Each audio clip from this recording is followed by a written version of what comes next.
Say there was a small explosion when the pilot restarted that engine. More than 160 passengers and crew had to evacuate, 3 people slightly injured. Well, Microsoft co-founder Bill Gates weighing in on the battle between Apple and the FBI in the San Bernardino investigation, saying in this case it may be okay to unlock the iPhone because it's a matter of national security. I do believe that with the right safeguards, there are cases where the government, on our behalf, like stopping terrorism, which could get worse in the future, that is valuable. And this comes as the Wall Street Journal reports the Department of Justice wants to unlock phones in a dozen other cases not related to terrorism. Bob Thibodeau is CEO of Drive Trust Alliance and an encryption and cybersecurity expert, so just the right person to talk to about this.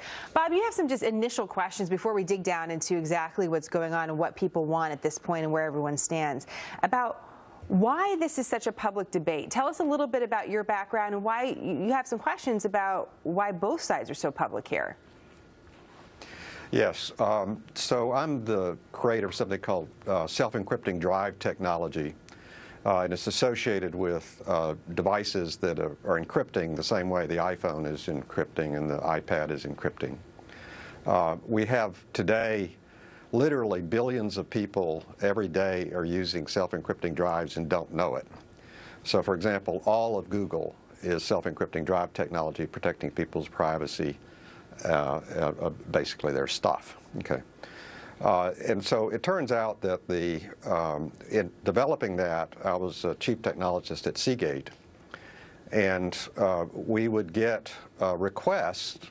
So for example, the VMI attack, the attacker at Virginia Military threw his disk drive into the pond, and the government brought us the disk drive to try to get the data off of it, and we're happy to do it as long as we did it quietly.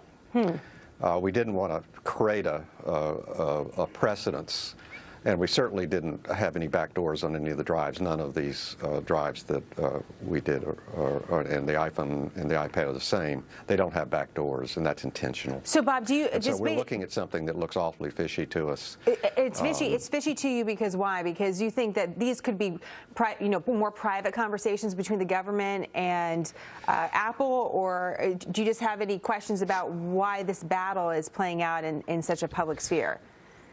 It's because of the couple of decades of experience I've got where these matters are all dealt with very quietly. So for example, there are groups in the United States government that could address this pretty much as easily as Apple could address it, and we're confused as to why the government isn't taking care of the government. Why do you think it is?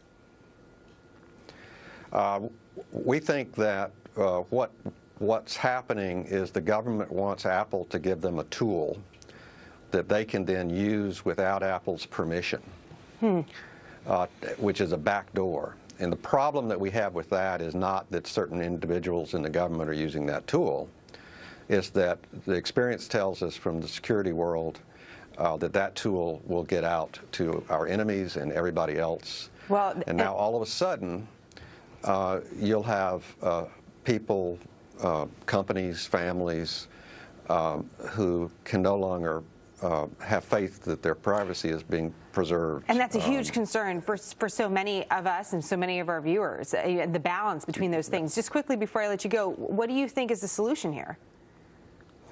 So there are two solutions. One is there needs to be education around what I call a front door approach. All of these self-encrypting drive devices have a front door capability, including the iPhones and the iPads. And I'll give you an example. In medicine, the healthcare, the law requires that all self-encrypting, all encrypting data is centrally managed. And when it's centrally managed, the company or the entity, in the case of San Bernardino, the county, can actually recover the data no matter what the guy does with the phone. Interesting. And unfortunately what goes on is places like that do not adopt the central management software that's out there today. And if they did, a lot of this would be a moot point, at least at this time, because we would have had access, because they would have set up a certain structure. Bob, I have to leave it there up against a commercial, but it's great to have your expertise on the program. Thank you. Okay. Yeah, thank you.